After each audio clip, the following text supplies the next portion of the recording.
First നമുക്ക് മാമാടെ വീട്ടിൽ കയറാട്ടാ. ആ നമുക്ക് മാമാടെ വീട്ടിൽ കയറാം. അതെ, അവിടെ മാമാടെ ഉമ്മയുണ്ട്. ആ ഉമ്മക്ക് 500 രൂപ കൊടുക്കണോട്ടാ. ആ അതെനിക്കറിയാം, ഞാൻ കല്യാണത്തിന് ഉണ്ടായാലും ഉമ്മാനെ 500 രൂപ കൊടുക്കാം.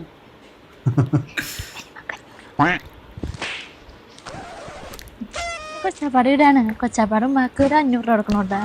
ആ കൊച്ചാപ്പാടെ വീട് അല്ലേ, ഉമ്മ ഉണ്ടല്ലോ അവിടെ, 500 കൊടുക്കാം, കുഴപ്പമില്ല.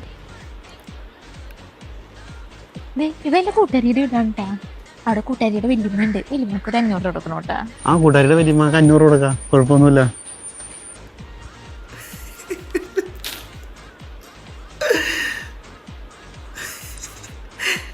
ഇതെന്റെ അമ്മായിയുടെ വീടാണ് കേട്ടാ. അമ്മായിക്ക് ഒരു 500 രൂപ കൊടുക്കണോട്ടാ. ആ അമ്മക്ക് 500 കൊടുക്കാം.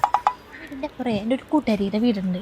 കൂട്ടുകാരിയുടെ വല്യമ്മ അവിടെ ഉണ്ട്. വല്യമ്മക്ക് മുറുക്കാൻ വാങ്ങാൻ ഒരു 500 രൂപ കൊടുക്കണോട്ടാ. ആ കൊടുക്കാം. എൻ്റെ ബെസ്റ്റ് ഫ്രണ്ടിന്റെ വീടാണ്. അവിടെ വല്യമ്മയുണ്ട്, വല്യാപ്പയുണ്ട്. അവർക്ക് 2 പേർക്ക് 500 വെച്ച് കൊടുക്കണോട്ടാ. പിന്നെ തോരൻ വന്നു, ഓലൻ വന്നു, കാളം വന്നു, അവിയൽ വന്നു, എരിശ്ശേരി വന്നു, ചോറ് വന്നു, സാമ്പാറും വന്നു, 2 കൂട്ടം പായസവും വന്നു. പൈസയൊക്കെ തീർന്നു. എന്താ മുഖത്തൊരു ക്ഷീണം പോലെ? ഏയ് ഒന്നുമില്ല. നാളെ എന്താ പരിപാടി? എന്ത് പരിപാടി? എൻ്റെ 1-2 ഫ്രണ്ടിന്റെ വീട്ടിലും കൂടി കയറാനുണ്ടായി.